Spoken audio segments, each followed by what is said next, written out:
할렐루야, 주님을 찬양합니다. 우리 주님의 은혜와 평강이 넘치기를 빕니다. 코로나 블루라고 이제 뭐 그런 말이 점점 많이 사용되는데, 우리는 그런 데 기죽지 말고 부활의 복음을 믿는 하나님의 자녀들로서 이런 어두운 시기를 하나님의 생명으로 잘 헤쳐나갈 수 있게 되기를 바랍니다. 우리 교회 아기들 사진이 이렇게 올라와서 보니까 한 달 새 많이 컸더라고요. 벌써 한 달 반이 지났잖아요, 못 본 지. 정말 빨리 함께 모였으면 좋겠다 싶고요. 우리 교회 옥상이 굉장히 좋습니다. 그래서 이제 날도 따뜻해지면 우리 옥상에서 예배드리면 어떨까 혼자 그런 생각도 해봅니다. 우리 룻기서를 보고 있는데요, 오늘은 우리 인생에 은혜가 필요합니다 라는 제목으로 말씀을 보려고 합니다. 지난 1월 달에 우리 학생들, 청년들과 함께 미얀마를 갔었는데요, 거기 가서 이런 이야기를 들었어요. 이제 그 도시 있는 지역 말고, 미얀마도 여러 소수민족들이 있거든요. 도시 지역 말고 우리는 이렇게 산 쪽으로, 북쪽으로 들어갔었는데, 거기는 남편과 아내가 나이 차가 굉장히 많이 납니다. 15살에서 20살 차이가 나요. 이게 이제 남자들이 어느 정도 자기가 일을 해서 아내를 데리고 와서 먹고 살 만큼 돼야 결혼을 할 수 있대요. 그러니까 이제 남자들의 나이는 많아지고, 또 여자들은 집에서 빨리 하나라도 일찍 시집 보내야 되잖아요. 입을 들려면. 그래서 그렇게 나이 차이가 난대요. 그때 통역했던 분이, 그 목사님이 저하고 동갑이에요. 그런데 아직 초등학교 안 들어간 자녀가 있다는 거예요. 그러니까 늦게 결혼하고 또 아이를 늦게 낳게 되고 그런가 봅니다. 오늘 이제 우리가 보아스와 룻이 만나는 장면을 보게 되는데, 사실 이 두 사람이 나이 차이가 많거든요. 이 8절에 보면은 보아스가 룻에게 이르되 내 딸아 이렇게 말합니다. 그러니까 나이 차가 굉장히 많이 나겠죠.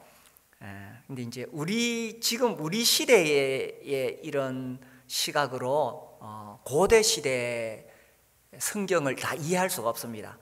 그래서 우리가 지금의 시각이 아니라 고대 시대는 이랬겠구나, 이제 그런 눈을 가져야 이 성경이 이해가 됩니다. 이제 룻과 나오미가 베들레헴으로 돌아오게 되지요. 이 베들레헴을 떠났을 때 이게 폭삭 망하는 길이었습니다. 자기 자리를 잘 지켜야 돼요. 어렵고 힘들수록 자기 자리를 잘 지켜야 되는데, 어렵다고 힘들다고 자기 자리를 떠나버리면 이제 엘리멜렉처럼 이렇게 될 수 있죠.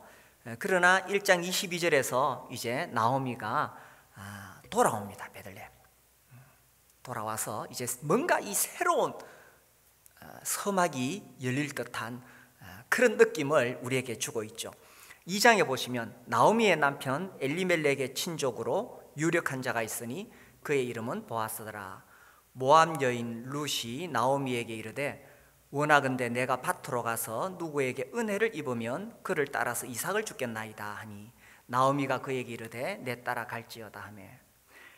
이 고대 시대에 이스라엘에는 이제 추수를 하면은 가난한 사람들이 뒤따라가면서 이삭을 주울 수 있도록 그렇게 되었습니다. 그래서 이제 이 룻이 추수밭에 가서 이삭을 주우러 가는데, 3절 룻이 가서 베는 자를 따라 밭에서 이삭을 줍는데 뭐라고 되어 있습니까? 우연히 엘리멜렉의 친족 보아스에게 속한 밭에 이르렀더라. 이 참 성경에 우리는 지금 교리적으로 뭐 신구약의 흐름 속에서 교리적으로 뭔가를 이해하고 있기 때문에 이 우연이라는 단어가 참 안 어울리는 것 같죠. 아무튼 성경에는 이 우연이라는 단어가 뭐 여러 곳에 나옵니다만은 특별히 여기 룻기서에서 이 우연이는 진짜 우연이가 아닌 것 같아요. 그런데 왜 여기 우연이라고 표현했느냐? 이제 일어난 사건을 그대로 묘사하기 위해서 그래서 이제 우연이라는 단어를 쓴 겁니다.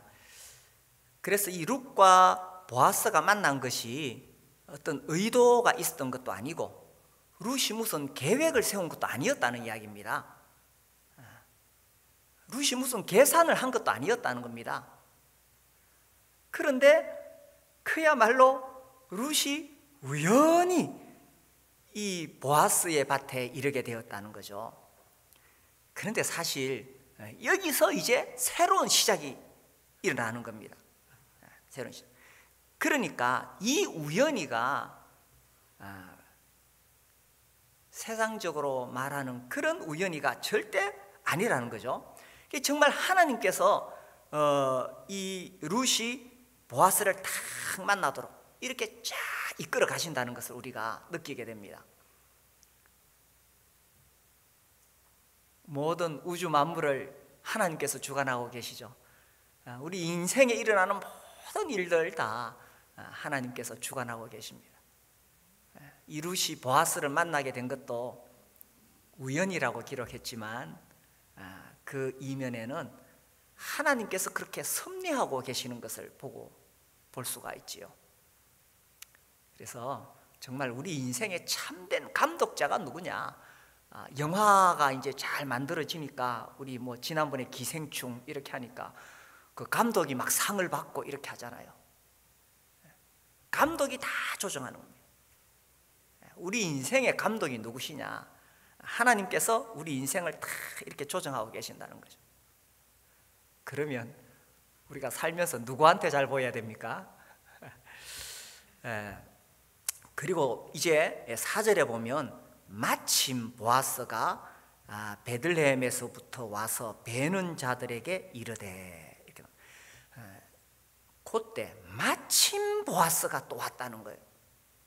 그래서 이 룻과 보아스가 딱 만나게 되는 겁니다. 어떻게 이렇게 이 적절한 타이밍이 딱 이렇게 되어질까요?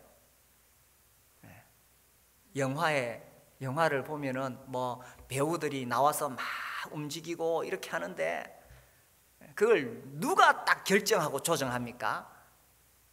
감독이 자, 요 시점에 등장하고 요 시점에 이런 대화를 하고 그 다 이렇게 감독이 조정하잖아요. 그래서 우리 인생에 하나님께서 이 모든 것을 다 조정하고 계신다는 거죠. 아브라함의 늙은 종이 이제 아브라함의 며느리감을 구하러 가잖아요. 그래서 그 먼 길을 여행해서 그곳에 갔을 때에 늙은 종이 기도합니다. 하나님 아버지, 하나님께서 예비하신 그 며느리감이 누군지 내가 어떻게 알 수 있습니까? 하면서 기도를 막 합니다. 이런 며느리감 만나게 해주십시오. 이 늙은 종이 말을 마치기도 전에 누가 등장해요? 리브가가 딱 등장합니다. 마침 그때 딱 리브가가 등장하는 거예요. 그래서 우리 하나님께서 우리 인생의 발걸음을 이렇게 쫙 이렇게 이끌어가서 딱 만나게 해주신다는 겁니다. 제가 고등학교 1학년 때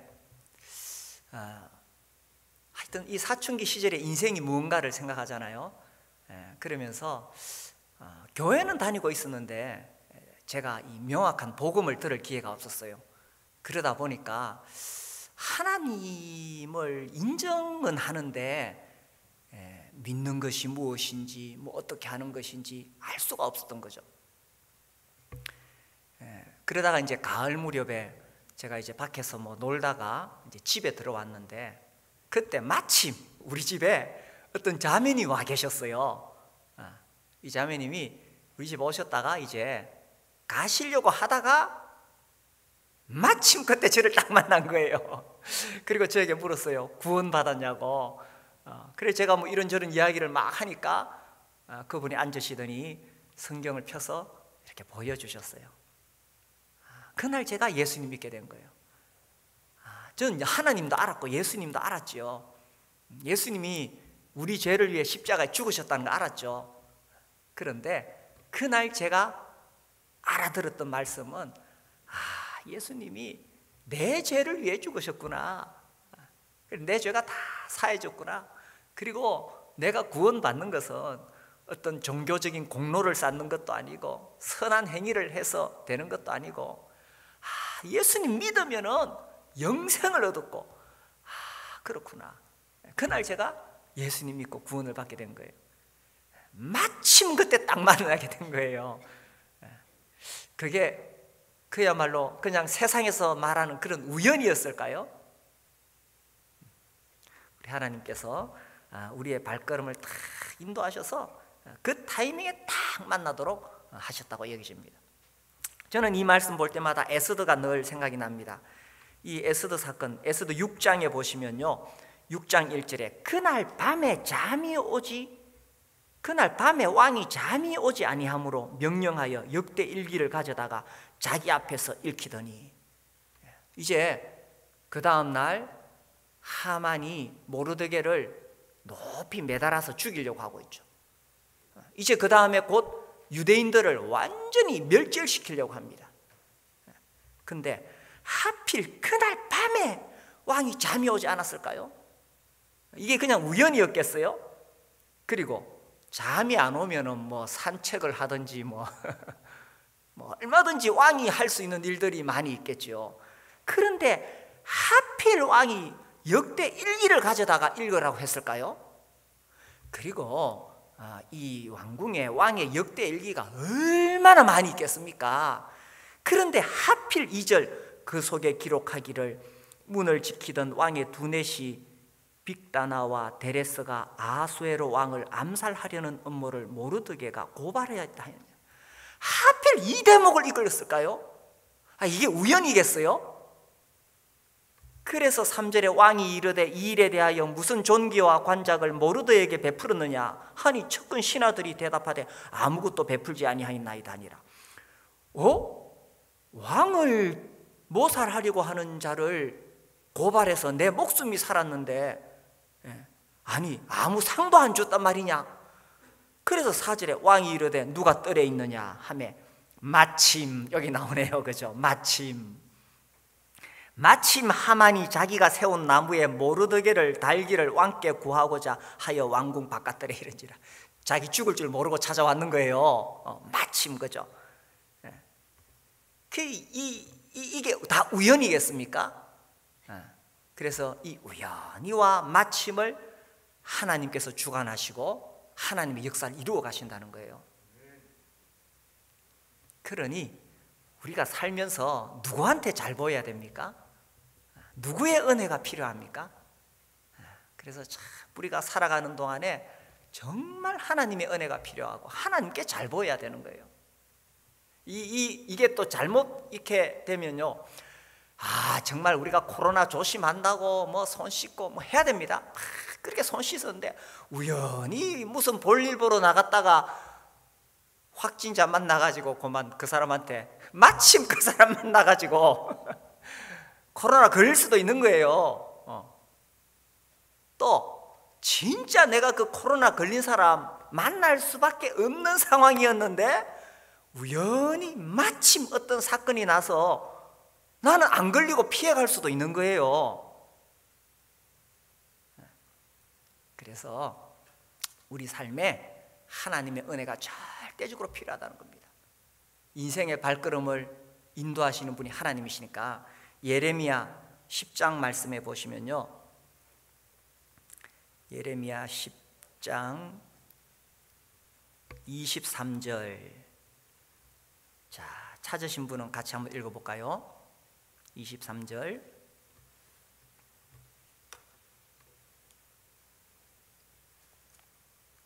시작. 여호와여, 내가 알거니와 사람의 길이 자신에게 있지 아니하니 걸음을 걷는 자에게 있지 아니하니이다.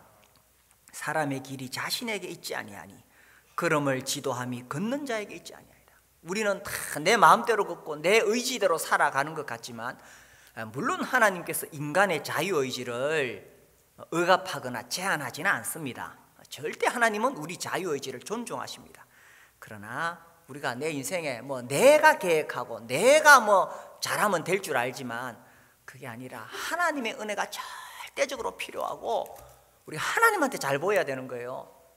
이 잘 보인다는 표현이 좀 너무 인간적인 것 같지만 우리가 하나님의 은혜가 절대적으로 필요하고 하나님께 잘 보이기 위해서 하나님 잘 섬겨야 되고 주님의 사랑하는 교회에서 우리가 정말 힘을 다해 봉사하고 하나님 말씀대로 살려고 애를 쓰고 기도하고 이게 당연한 거잖아요. 이 잠언 말씀에도 반복해서 이런 말씀이 나옵니다. 잠언 16장 9절에 보면은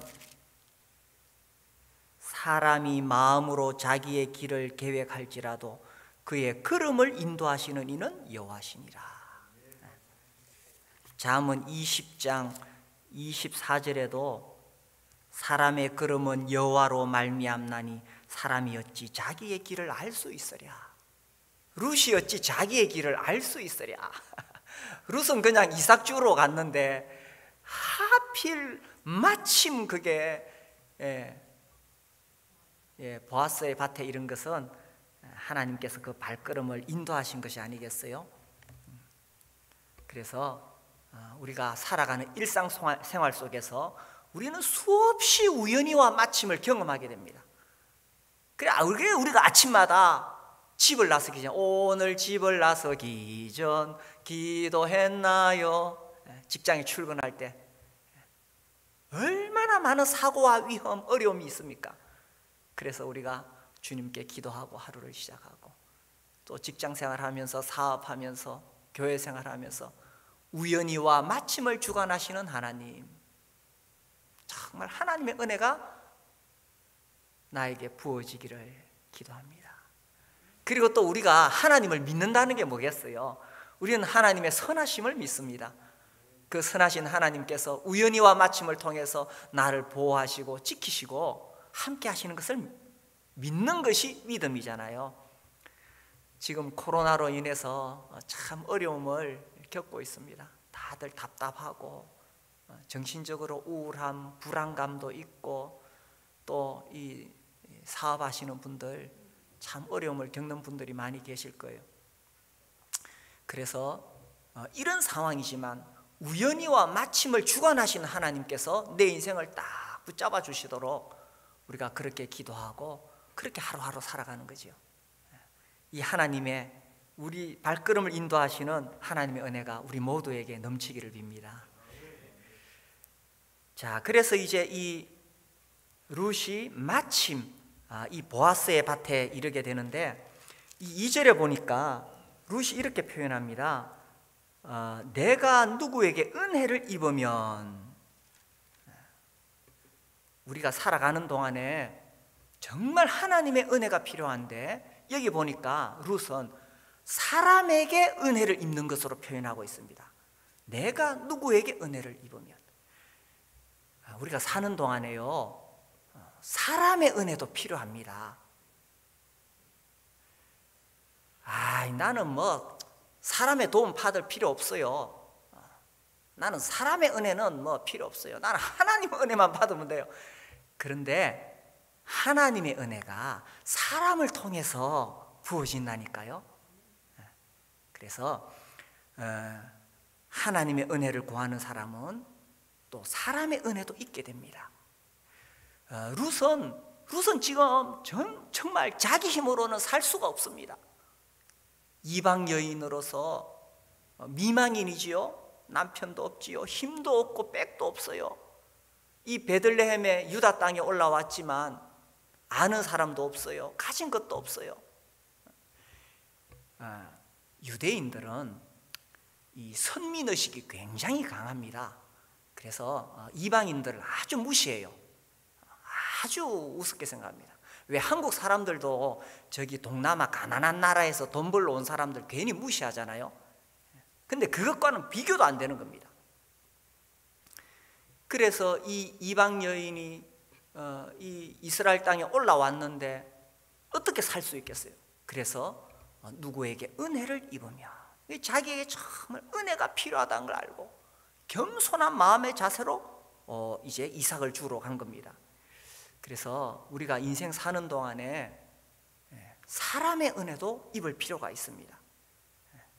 그래서 이제 하나님께서 이제 보아스를 만나게 하셨는데, 이 보아스가 이제 9절에 보면 그들이 베는 밭을 보고 그들을 따르라. 내가 그 소년들에게 명령하여 너를 건드리지 말라 하였느니라.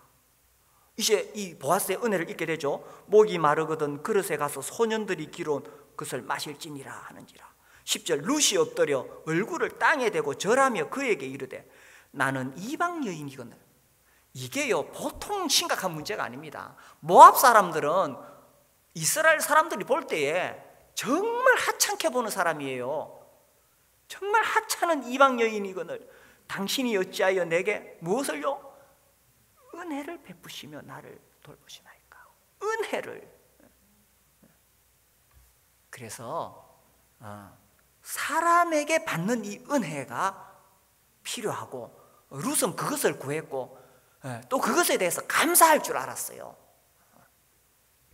그 밑에도 쭉 보면 또 이 보아스가 막 룻을 칭찬하지요. 12절에 11절에 보아스가 그에게 대답하여 이르되 네 남편이 죽은 후로 네가 시어머니에게 행한 모든 것과 부모와 고국을 떠나 전에 알지 못하던 백성에게로 온 일이 내게 분명히 알려졌느니라. 여호와께서 네게 행한 일에 보답하시기를 원하며 이스라엘의 하나님 여호와께서 그의 날개 아래에 보호를 받으러 온 내게 온전한 상 주시기를 원하노라 하는지라. 13절 룻이 이르되 내 주여 내가 당신께 은혜 입기를 원하나이다. 이 은혜라는 단어가 계속 룻의 입에서 세 번째 반복이 되어집니다. 이 은혜는요 근본적으로 하나님으로부터 내려오는 거지만 하나님께서 사람을 통해서 또 이 은혜를 받을 수 있도록 베풀어 주시는 거예요. 이 하나님께서 이 룻과 보아스가 딱 만나도록 했을 때 보아스가 룻을 딱 알아보잖아요. 이 여인이 참 훌륭한 이방 여인이구나. 그래서 그 마음속에 정말 이 룻을 향해서 뭔가 해주고 싶은 그런 연민의 정이 일어나도록 하나님께서 부어주신 거예요. 그리고 룻은 보아스가 그렇게 자기에게 도움을 베풀 때 이것이 정말 나에게 베풀어지는 은혜구나. 내가 무슨 받을 자격이 있어서가 아니라 정말 나는 이방 여인인데 어떻게 이런 놀라운 이 보아스의 도움을 입는 거, 이것이 은혜구나. 이 은혜라는 거예요. 20절에 보시면 이제 룻이 나중에 집에 가서 시어머니한테 보고하니까 20절에 나오미가 자기 며느리에게 이르되 그가 여호와로부터 복받기를 원하노라. 그가 살아있는 자와 죽은 자에게 은혜 베풀기를 그치지 아니하노라. 그러니까 사람이 베푸는 은혜도 있다는 이야기입니다. 물론 히브리어 단어는 조금씩 달라요. 그러나 어쨌든 은혜란 의미로 다 해석이 되어집니다. 그래서 우리가 이 목이 뻣뻣하게 나는 하나님만 믿는다. 물론 그 하나님만 믿어야 되죠. 우리가 사람을 의지하라는 뜻이 절대로 아닙니다. 성경은 사람을 의지하지 말고 하나님을 의지하라고 계속 가르치고 있습니다. 그러나 우리가 항상 겸손한 자세로 정말 하나님의 은혜를 구하는 사람은 이게 벌써 부서지고 깨진 사람이라 잘난 척하지 않아요. 목이 뻣뻣하지 않아요. 그래서 하나님의 은혜를 입을 만한 그런 사람은 다른 사람이 봤을 때도 정말 저 사람에게 내가 뭔가 해주고 싶은 그 은혜의 마음이 부어지는 거예요. 그래서 어떻게 우리가 이 사람의 은혜를 입을 수 있느냐, 사람의 은혜를 입을 수 있느냐, 이 창세기에 보면 야곱의 이야기가 나오는데 이 창세기 32장에 보면은 이 야곱이 형을 만나는 이야기가 나옵니다. 제가 지금 이 말씀을, 이런 성경을 찾는 것은 나는 뭐 하나님 은혜만 필요하지 사람들은 뭐 필요 없어, 사람한테 무슨 은혜를 받아, 그런 것이 아니더라. 성경의 은혜라는 단어가 사람에게도 적용이 된다니까요. 그래서 이 야곱이 지금 형을 만나는데 얼마나 두렵습니까? 그 형의 장자권을 자기가 빼앗아가지고 아버지 축복을 다 가로챘으니까 이제 형 만나면 죽을 상황이 되는 거예요. 그때 이 5절에 보면은 32장 5절에 내가 소와 나귀와 양떼와 노비가 있으므로 사람을 보내어 내 주께 알리고 내 주께 은혜 받기를 원하나이다. 이 내 주 형이거든. 형님한테 은혜 받기를 원하나이다. 그러니까 은혜는 하나님께만 받는 게 아니고 사람에게도 받는 거예요. 내 혼자 막 뻣뻣하게 내 잘났다고 하면 안 된다는 거죠. 그리고 이제 우리 야곱 이야기 잘 알듯이 야뽕 나루터에서 이 야곱이 하나님하고 목숨 걸고 그렇게 씨름을 안 합니까? 하나님의 사자와 목숨을 걸고 씨름을 해요. 그리고 이제 이 33장에 가면은 이 8절에 보면 형님 만났을 때에 에스가 또 이르되 내가 만난 바 이 모든 때는 무슨 까닭이냐. 야곱이 이르되 내 주께 무엇을요? 은혜를 입으려 합니다. 이 하나님한테 바싹 깨진 사람 32장에서 야뽕나루에서 이 야곱은 하나님 앞에 완전히 박살이 났거든요. 환도뼈가 부러졌잖아요. 하나님 앞에 부서진 사람은 사람 앞에서도 숙일 줄 압니다.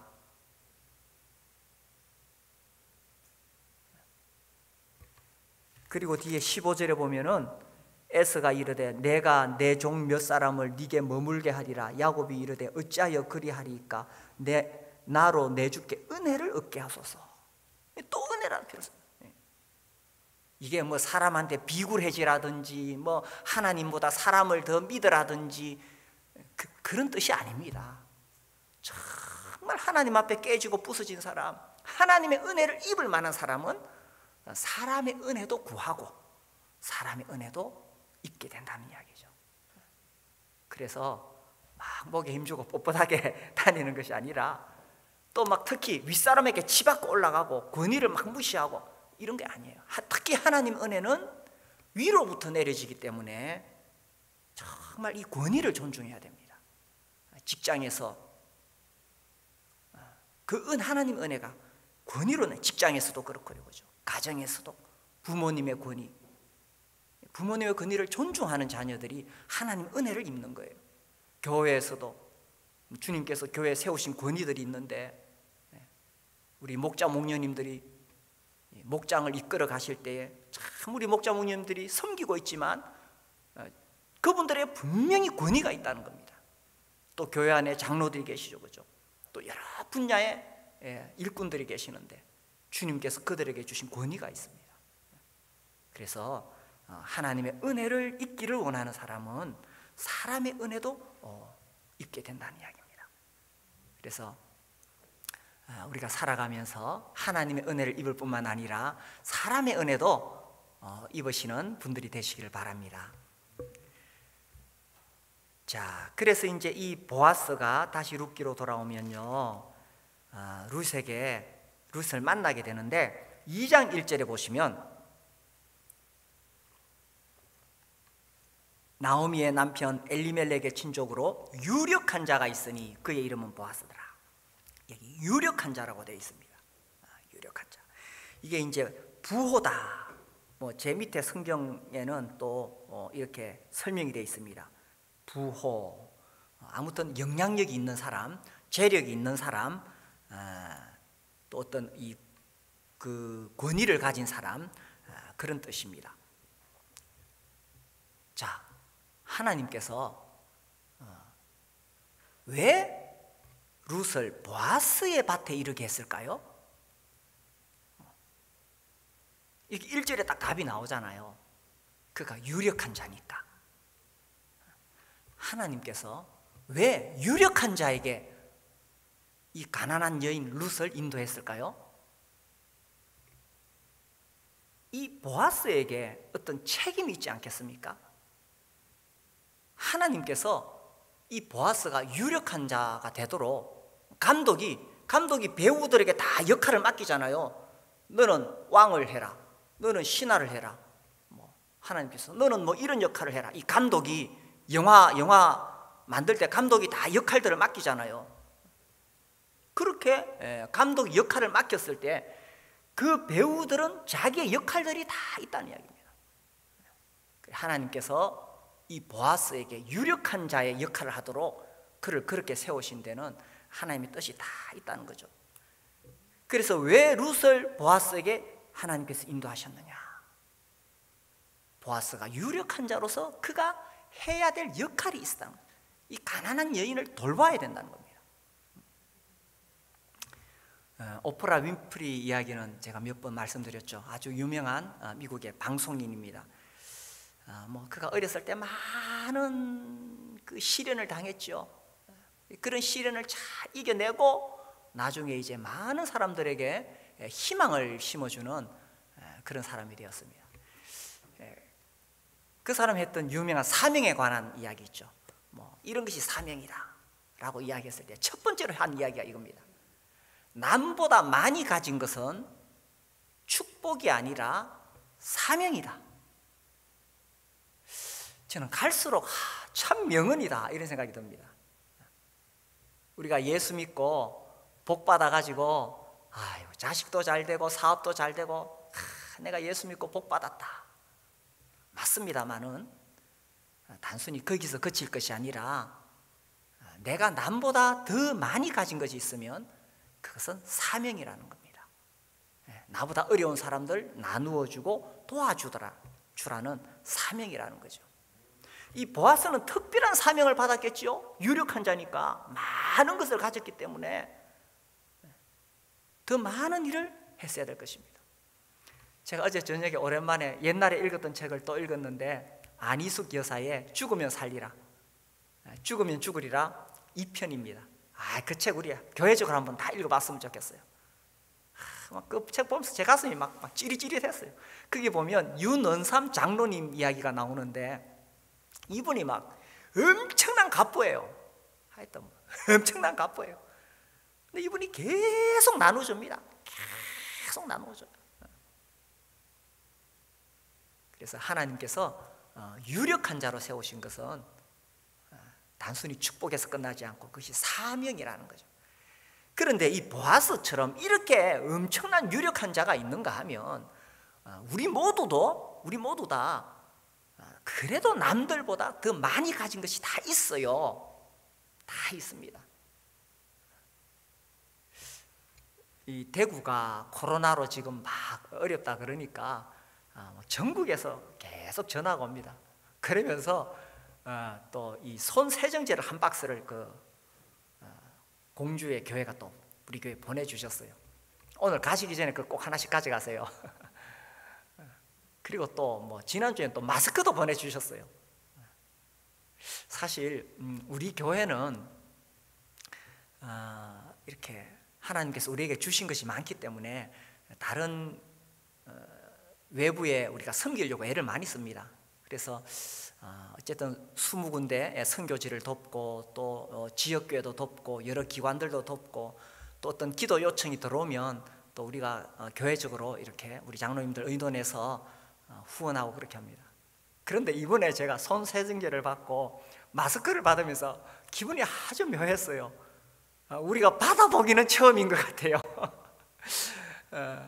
그래, 이거 받는 것도 이것도 순종이다 하는 느낌이 들더라고요. 우리 교회 늘 이렇게 주려고 애를 썼는데 이렇게 받을 때도 있구나. 참 이것도 감사한 일이구나. 그리고 우리가 더 많이 베풀어야 되겠구나. 이런 생각을 하게 됩니다. 그래서 우리가 남들보다 많이 가진 것, 교회적으로나 또 목장에서나 개인적으로나 하나님께서 왜 우리에게 주셨느냐 하는 거죠. 이 보아스는요, 이 2장을 읽어보면 진짜 젠틀맨입니다. 그래서 이 보아스가 어떻게 룻을 도우느냐 하면은 딱 이렇게 보죠, 그죠? 이게 보아스는 딱 주위를 살피면서 자기가 뭔가 도와줘야 될 대상이 있는가 없는가 딱 보고 있다가 도움이 필요한 사람을 딱 보면은 기회를 놓치지 않고 바로 도와줬다는 이야기입니다.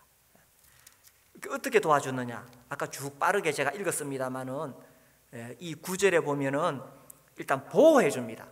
소년들이 건드리지 못하도록. 이 젊은 미망인 여인이 왔는데 남자들이 가만히 두겠어요? 괜히 찝쩍거리고 이렇게 하겠죠. 보아스가 딱 명령을 내립니다.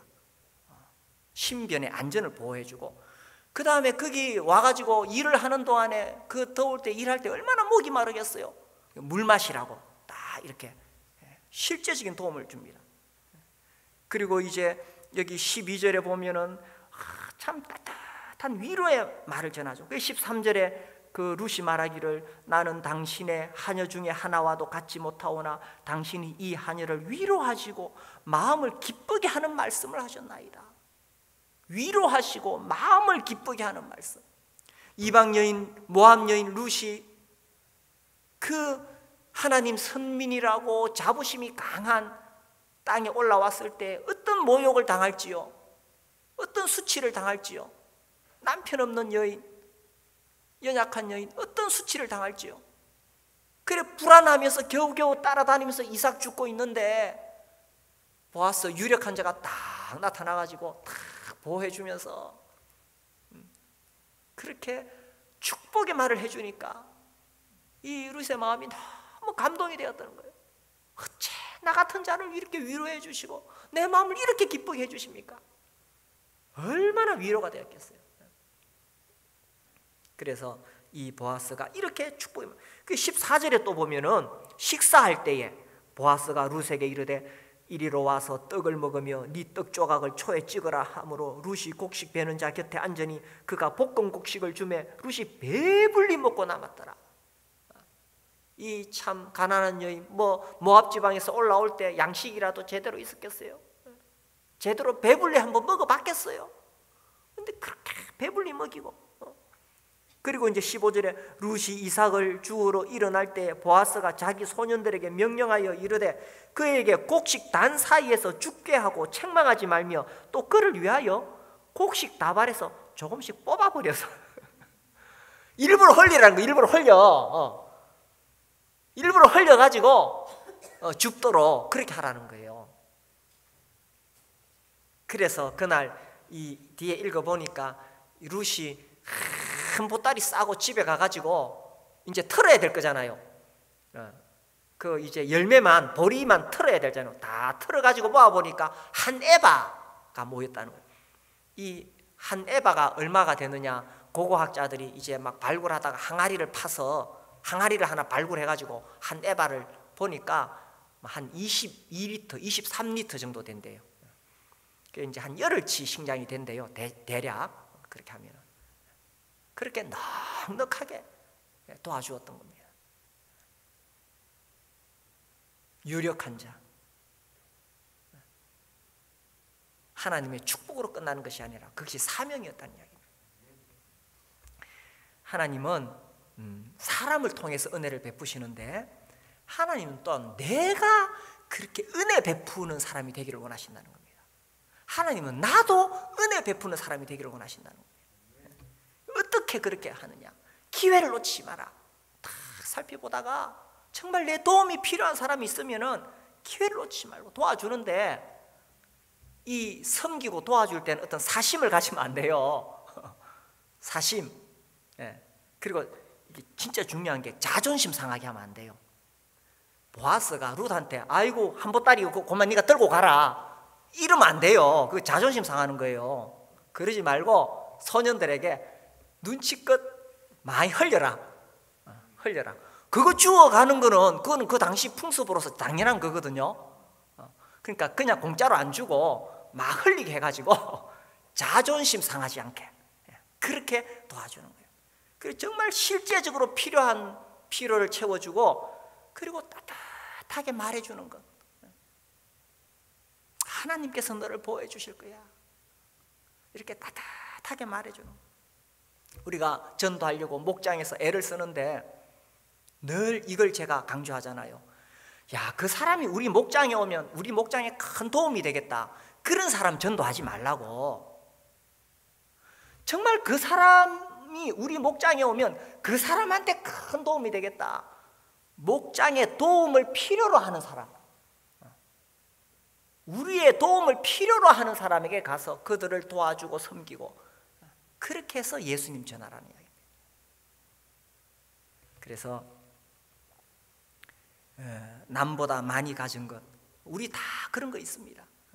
그래서 오늘 내가 만난 사람 중에 혹시 나의 은혜를 필요로 하는 사람이 있지 않은가 살펴보고 혹 나의 도움이 필요한 사람이 있으면 자존심 상하지 않게 사심 없이 섬기는 마음으로 그렇게 베풀어 주는 겁니다. 하나님께서는 나도 은혜 베푸는 자가 되기를 바라시니까. 그래서 우리 인생에 우리 다 은혜가 필요한 사람이에요. 우리가 은혜를 입어야 되고 또 은혜를 베풀어야 되고, 우리가 정말 이런 사회가 되면 참 좋겠죠. 우리 교회가 이런 교회 공동체가 되면 참 좋겠죠. 이 하나님께서 이 정말 보아스의 밭에 룻이 이르도록 그 발걸음을 쫙 인도하셔가지고 둘이 딱 만나게 하셨잖아요. 이렇게 해서 우리에게 은혜가 무엇인지를 가르쳐 주잖아요. 그래서 우리가 사는 동안에 정말 하나님의 은혜가 필요합니다.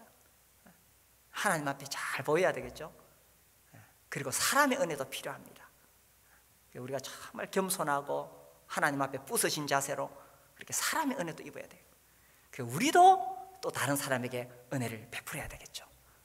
이런 은혜로운 인생을 사시게 되기를 바랍니다. 우리 찬송하겠습니다. 나의 갈 길 다 가도록.